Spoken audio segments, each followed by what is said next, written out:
నమస్తే. మరి ఇందాక సతీష్ అన్నట్టు సుమారుగా సతీష్ జీ నాది కూడా నాకు తెలిసి ఒక 8-9 ఇయర్స్ నుంచి సతీష్ నా దగ్గరికి రావడం జరిగింది. అయితే ఏ సమయంలో సతీష్ ఫోన్ చేసినా కానీ తను పర్సనల్ గా ఏ రోజు కూడా నాకు ఇది కావాలి అని చెప్పేసి ఏ రోజు కూడా ఫోన్ చేయలేదు. తను ఎప్పుడు ఫోన్ చేసినా కానీ అనే కార్యక్రమం చేస్తున్నాను, పలానా వ్యక్తికి బ్లడ్ డొనేషన్ కార్యక్రమాన్ని కానీ, లేదంటే పలానా వ్యక్తికి స్కూల్ ఫీజు నిమిత్తం అని కానీ, లేకపోతే అనేక కార్యక్రమాలు సేవా దృక్పథంతో మరి చాలా మంది డబ్బున్న వాళ్ళు ఉన్నారు, చాలా మందికి ఎన్నో వ్యాపార చేసే వాళ్ళు ఉన్నారు. కానీ చిన్న సామాన్య కుటుంబం నుంచి వచ్చి మరి ఒక సేవ చేయాలన్న దృక్పథంతో మరి ఈ శ్రీ యోసేన అన్నది పెట్టి మరి ఇంతమంది మరి కోవిడ్ సమయంలో మరి ఎంతో మంది పిల్లలు తల్లిదండ్రులు కోల్పోయిన వాళ్ళకి అండగా నిలబడుతూ మరి ఈ రోజు వాళ్ళందరికీ కూడా మనం ఎంత డబ్బు ఇవ్వచ్చు కానీ ఒక పిల్లవాడికి మరి ఎడ్యుకేషన్ ఇవ్వడం వల్ల మరి వాళ్ళ కాళ్ళ మీద నిలబడేలాగా మరి ఈ రోజు సతీష్ శ్రీ యోసేన అనే ట్రస్ట్ ద్వారా మరి ఇంతమంది పిల్లలకి ఒక ఎడ్యుకేషన్ ఇవ్వడంలో తోడ్పడుతున్నారంటే మీ మనస్ఫూర్తిగా కూడా శ్రీ యోసేనని మరి సతీష్ ని కూడా ఈ సభా వేదికగా అభినందించడం జరుగుతుంది. అంతేకాకుండా మరి ఈ ఇంత మంచి కార్యక్రమంలో నన్ను కూడా పార్టిసిపేట్ చేసి నాకు కూడా ఒక మంచి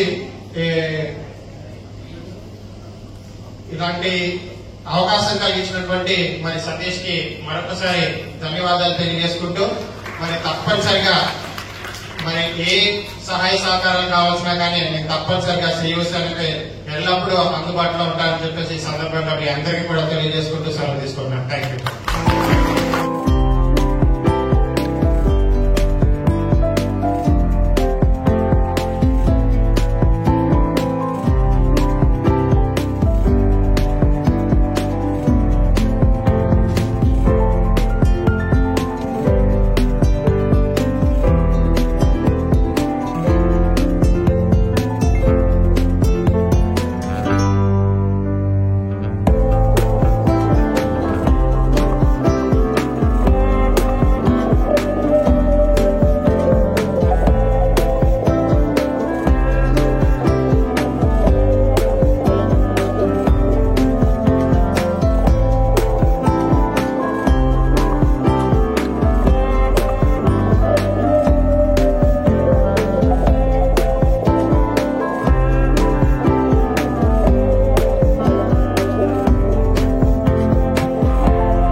ఈరోజు మన కాకినాడ సుబ్బయ్య హోటల్ ఎదుర్కొంటూ ఉన్న సుబ్బయ్య గ్రాండ్లో మన శ్రీ యోసేన ద్వారా చదువు బాధ్యత తీసుకున్న 66 మంది చిన్నారుల్ని అలాగే వారిని చదివిస్తున్న దాతలకి గెట్ టుగెదర్ ఏర్పాటు చేయడం జరిగింది.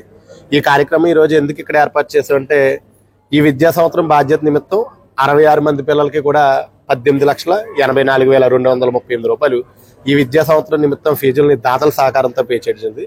వీళ్ళకి గత 4 సంవత్సరాలుగా కూడా మనం 48,19,319 రూపాయల ఫీజులను గత 4 సంవత్సరాల నుంచి దాతల సహకారంతో పే చేయడం జరిగింది. అంటే ఈ సంవత్సరమే కాదు ప్రతి సంవత్సరం కూడా ఫీజులు పే చేసిన తర్వాత చదివించే చిన్నారులకి చదివించే దాతలకి కూడా అంటే చదువుకునే చిన్నారులకి చదివించే దాతలకి ఒక గెట్ టుగెదర్ ప్రోగ్రాము ఏర్పాటు చేయడం జరుగుతుంది.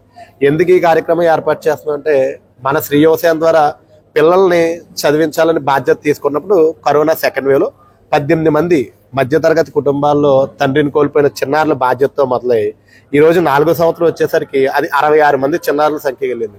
అంటే దీనికి ముఖ్య కారణం నేను ఎవరికైనా థ్యాంక్స్ చెప్పుకోవాలి అంటే దాతల తర్వాత ప్లేసు మీడియా వారికే చెందుతుంది. ఎందుకు మీడియా వారికి చెందుతుందంటే వారు ఈ విషయాన్ని అంటే మనం శ్రీ యోసేన ద్వారా ఇలా తండ్రిని కోల్పోయిన పిల్లల్ని చదివిస్తున్నాం అనే విషయాన్ని మన రాష్ట్రమే కాదు పక్క రాష్ట్రాల్లో కాదు దేశం అంతా కూడా తెలిసేలా చేసి అనేక మంది అంటే లోకల్ నాన్ లోకల్ గా కూడా స్విట్జర్లాండ్ లో ఉంటున్న వాళ్ళు, యుఎస్ లో ఉంటున్న వాళ్ళు, న్యూజిలాండ్ లో ఉంటున్న దాతలు కూడా కొంతమంది నన్ను కాంటాక్ట్ అయ్యి వాట్సాప్ కాల్ ద్వారా వారి పిల్లల్ని చదివిస్తున్న దాతల్లో వారు కూడా ఉన్నారు.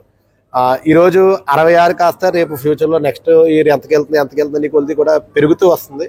ఈ సంఖ్య పెరగాలి, ఆపదలో ఉన్న మరింత మంది కుటుంబాలకు మనం హెల్ప్ చేయాలంటే వీరందరినీ కూడా ఒక చోట వేదికగా ఏర్పాటు చేసి కార్యక్రమం చేయాలని చెప్పి కార్యక్రమాన్ని ఈ రోజు ఇక్కడ ఏర్పాటు చేయడం జరిగింది.